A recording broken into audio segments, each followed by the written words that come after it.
Salut tout le monde, c'est Jojol, je suis super content. Je viens de recevoir en exclusivité, quelques semaines avant sa sortie officielle, en partenariat avec Xiaomi, leur nouveau smartphone, le Xiaomi Mi 11. Xiaomi, si vous en entendez de plus en plus parler ces dernières années, c'est tout à fait normal. Ils ont réussi à faire partie des plus grosses marques de smartphones présentes en France, tout simplement en proposant des smartphones avec des excellents rapports qualité-prix. Et leur nouveau modèle phare, c'est le Xiaomi Mi 11, qui, comme ses grands frères, propose des caractéristiques très intéressantes pour son prix. Et on peut le dire, ça va vraiment faire mal à la concurrence. Avant de vous en parler plus en détail, je tiens à vous informer qu'il sort le 9 mars. Actuellement, il est en précommande. Et comme pour le Mi 10T Pro, ils ont décidé d'offrir des jolis cadeaux justement à certaines personnes qui vont l'acheter en avance. Vous aurez un lien dans la description. Mais en gros, plus vous êtes nombreux à liker, plus les cadeaux seront importants. La boîte hyper sobre, 11, 5G, 108 mégapixels, le logo Xiaomi, Harman Kardon pour le son. Bon, c'est parti pour découvrir la bête.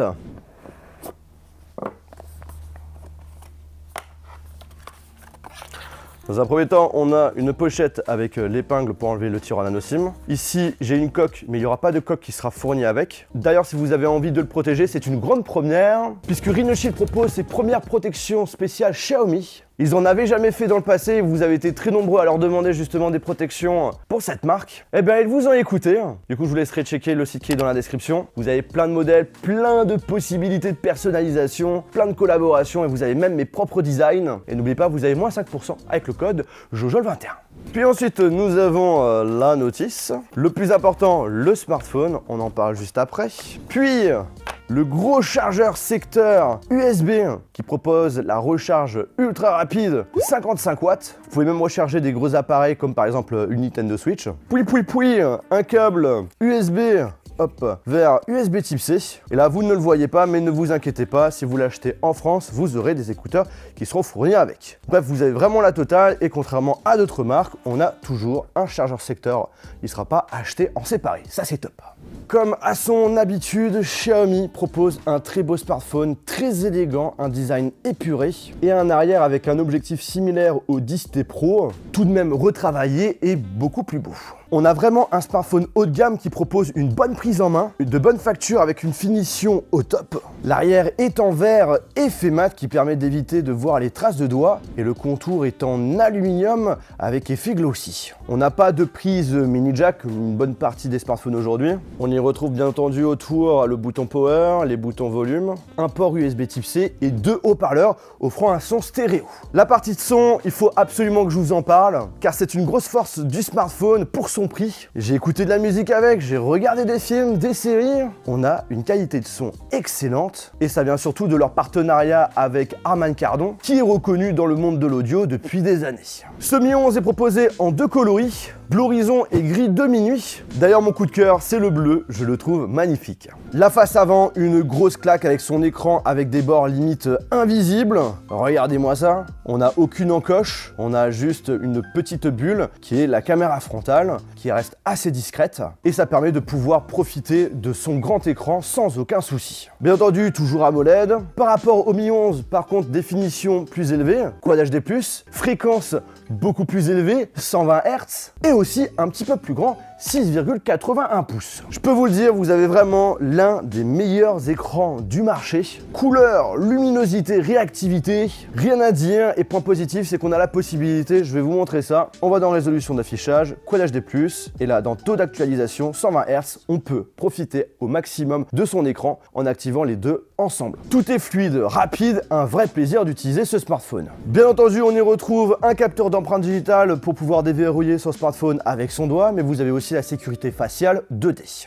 La première fois que j'avais testé un Xiaomi, ça remonte quand même à pas mal d'années et c'est vrai que j'étais assez surpris par rapport à d'autres constructeurs. Il m'avait vraiment impressionné au niveau de l'interface, qui était pour moi l'une des mieux réussies.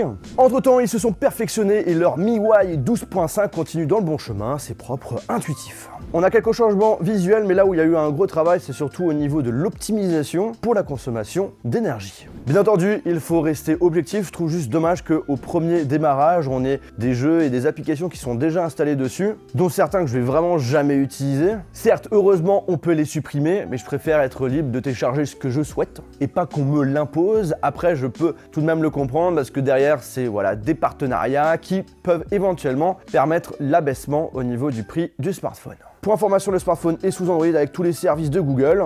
Vous pouvez les utiliser sans aucun problème. Là où Xiaomi, ces dernières années, essaye de mettre le paquet, c'est en ce qui concerne la partie appareil photo. On a un capteur principal de 108 mégapixels avec ouverture 1.85, un ultra grand angle qui ouvre à 2.4, un macro de 5 mégapixels qui ouvre à 2.4, et devant on a une caméra frontale de 20 mégapixels qui ouvre à 2.2. Donc nous avons plus de capteurs de profondeur de champ par rapport au Mi 10. Ça veut dire que l'effet bokeh du mode portrait sera 100% logiciel. J'ai fait quelques photos, le détourage est globalement très réussi et même en selfie le résultat est très bon. Pas de capteur téléobjectif, on va faire des zooms numériques notamment avec le capteur principal de 108 mégapixels. Je vous montre bien entendu plusieurs exemples de photos que j'ai pu prendre avec, tout en sachant que j'ai une version qui n'est pas 100% finalisée. Là où j'étais tout de même assez surpris, c'est en ce qui concerne les photos macro. La plupart du temps, quand les constructeurs mettent l'objectif macro, c'est voilà, on a un objectif encore en plus à vous proposer, mais qui en soi n'est pas vraiment utile, puisque en termes de rendu, la qualité n'est pas au rendez-vous. Ici, franchement, il se débrouille vraiment bien. Alors après, c'est vrai, quand on fait des photos à l'extérieur d'une plante, par exemple, et qu'il y a pas mal de vent, vous n'allez pas avoir votre super photo directe. Il faudra en faire quand même quelques-unes pour en avoir une qui est bonne. En tout cas, j'ai hâte vraiment d'avoir la version finalisée pour pouvoir le comparer avec des gros concurrents. Mais à première vue, il se débrouille pour son prix très bien. Il est polyvalent et répond à une grande partie des besoins aujourd'hui. Le point qui serait, selon moi, à améliorer dans un premier temps, c'est en ce qui concerne les photos ultra grand angle en faible luminosité où les zones sombres manquent de détails. Ce que j'apprécie beaucoup chez Xiaomi, c'est le fait qu'ils intègrent plusieurs fonctions de retouche photo directement sur leur smartphone et qui permettent, même si vous êtes débutant, de photoshopper comme un pro. Niveau vidéo, avec la caméra principale, on peut filmer en 4K 60 fps et même en 8K. Alors je suis super content parce que par rapport au Mi 10T Pro, en ce qui concerne la stabilité en 4K 60 fps, eh bien elle est meilleure et même étrangement meilleure qu'en 30 fps. D'habitude c'est le contraire. Le truc fou quand même, c'est que pour son prix, on a la possibilité de filmer en 8K. Il n'y a pas tous les constructeurs qui le proposent. Aussi, quand on filme, on n'a pas de gros zoom. Il n'est pas nécessaire de prendre du recul. Niveau stabilité, il y a une amélioration par rapport à avant, mais si vous voulez filmer en mouvement, le mieux est quand même d'utiliser un stabilisateur en plus. Par contre, vraiment dommage, on ne peut pas filmer en 4K 60 fps avec l'ultra grand angle, c'est max du 30 fps. Pour moi, le seul point où franchement, Xiaomi, il faut changer ça sur votre futur modèle, c'est la qualité vidéo de la caméra frontale. J'aimerais bien avoir du 4K, là c'est du Full HD, max 60 fps. Comme pour le Mi 10T Pro, on a la possibilité d'utiliser à la fois la caméra principale et la caméra frontale ensemble pour pouvoir justement filmer en même temps. Ça c'est vachement cool pour vlogger et en plus de ça on a pas mal de petits paramètres, genre justement de mettre plus en avant la caméra frontale, plus la caméra arrière, et on a la possibilité un petit peu de déplacer les aperçus où l'on souhaite, notamment sur les côtés. Voilà, petite fonctionnalité bien sympathique qui peut être utile pour pas mal de gens. Aussi, j'ai testé leur mode nuit en vidéo et j'ai été très agréablement surpris. Alors certes, le résultat n'est pas net, c'est tout de même bruité. Je vous conseille de filmer à 1-2 mètres, pas trop éloigné, mais sachant que ici faisait un noir presque complet, c'est assez bluffant et même prometteur. Niveau nouveauté en vidéo, ils ont rajouté des modes créatifs avec des effets qui vous donneront l'impression d'être un pro, comme par exemple Parallel World qui permet de dupliquer et d'inverser les prises de vue pour donner un effet miroir, ou encore Magic Zoom pour créer l'illusion d'un zoom avant et arrière simultané.